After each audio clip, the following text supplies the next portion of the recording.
The US President Joe Biden says he will make history next week by becoming the first American president to fly from Israel directly to Saudi Arabia. In an op-ed in the Washington Post, Biden said the trip was about boosting what he called America's vital leadership role in working towards a more stable and integrated Middle East. He will fly directly from Israel to Jeddah on Friday, and his visit comes amid signs that Saudi Arabia is willing to move towards normalisation with Israel via enhanced security cooperation. Well, let's take a quick listen to Interim Prime Minister Yair Lapid talking about Biden's visit a short while ago. We are at the start of a historic week. On Wednesday, President Joe Biden will be landing here, one of the closest friends that Israel has ever had in American politics, who once said about himself, "You don't have to be a Jew to be a Zionist. I am a Zionist." From Jerusalem, the president's plane will head to Saudi Arabia. He will carry with him a message of peace and hope from us. Israel extends its hand to all the countries of the region and calls on them to build ties with us, establish relations with us, and change history for our children. Well, to talk more about that upcoming visit, I'm joined from Bahrain by columnist and geopolitical analyst Abdulla Aljunaid. Good evening to you. And with us as well, Ambassador Dennis Ross is a Middle East peace negotiator and former special assistant to President Obama. Welcome to you both, and thanks for being with us. So, Ambassador Ross, I'll start with you, if I may. President Biden called that flight from Israel to Saudi Arabia a small symbol. Would you say it's perhaps more than that? Well, I do think it is a small symbol. I mean, the idea there certainly have been previous envoys, including myself, who've flown directly between Saudi Arabia and Israel. But I think it's a first for an American president to do it. And I think the point is it's symbolizing what is an effort to build a set of relations, direct relations between Israel and Saudi Arabia, and relations that will be not just in the security area, but will also expand into, I think, non-security areas as well. So I do think it's emblematic of something that's important, and it's a sign of how the region is changing. Abdulla Aljunaid, what do you read into it? What does it tell us about America's role in the ever closer ties between Saudi Arabia and Israel? To start with, Laura, happy Eid to you and to Ambassador Ross. Eid Mubarak. Regionally, we'll definitely welcome and encourage any, diplomacy that they're going to bring the country's region together toward, focusing on solving all issues related to restabilizing this region, building bridges toward the future.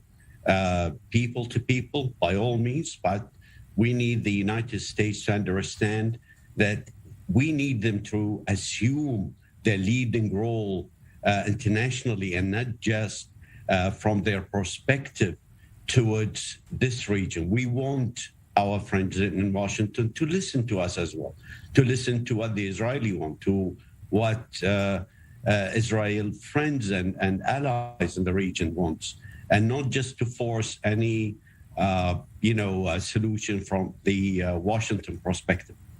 And Ambassador Ross, is President Biden willing to do that? Will he listen to the Israeli leadership and to America's allies in the Gulf?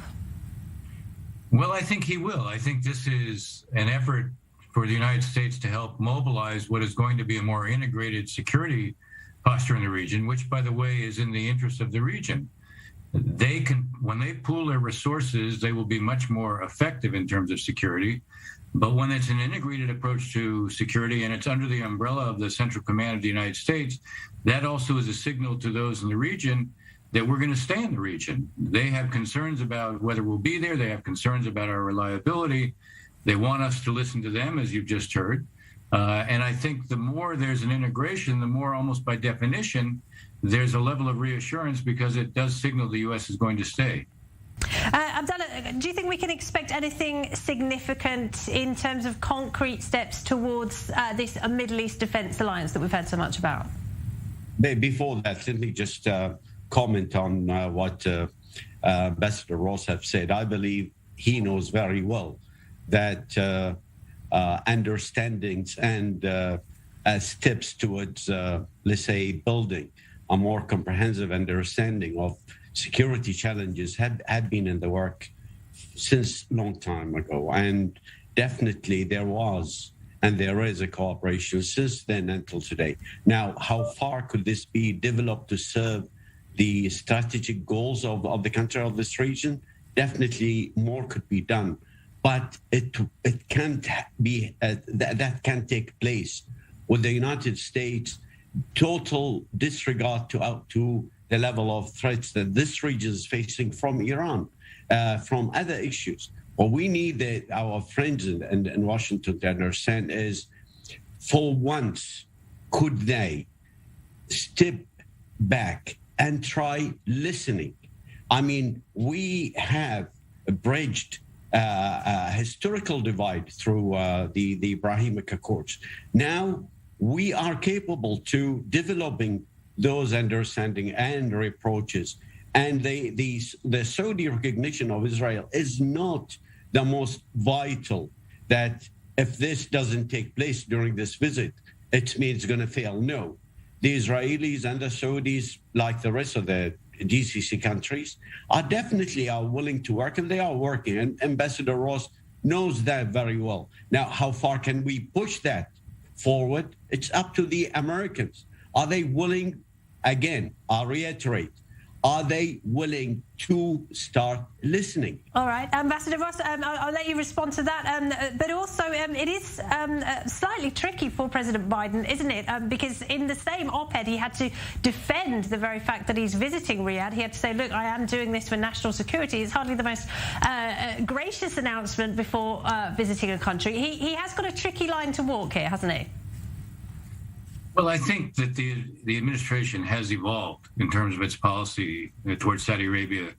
Look, he says even in that op-ed that even when there was an effort to emphasize certain differences, there was also an understanding that we could not have a rupture in these relations, which have gone back 80 years and are of fundamental interest to the two countries. So, look, let me just say in general, in response to my colleague, he's quite right. We have to listen, not just talk.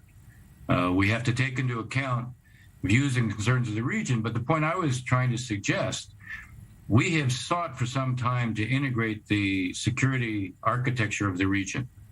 In the past, many of the countries in the region haven't been willing to do that. They were willing to cooperate with the U.S. bilaterally, but not to make it part of an integrated whole, where you had the GCC states as a group cooperating with us in an integrated way. Now, what I'm suggesting is the fact that the U.S. wants to integrate this security architecture also sends a signal to those in the region, we're going to stay. If we didn't want to be part of that integrated security architecture, we would in fact be pivoting out. We're not doing that. So the visit of President Biden is also a very interesting signal in terms of how the administration has moved.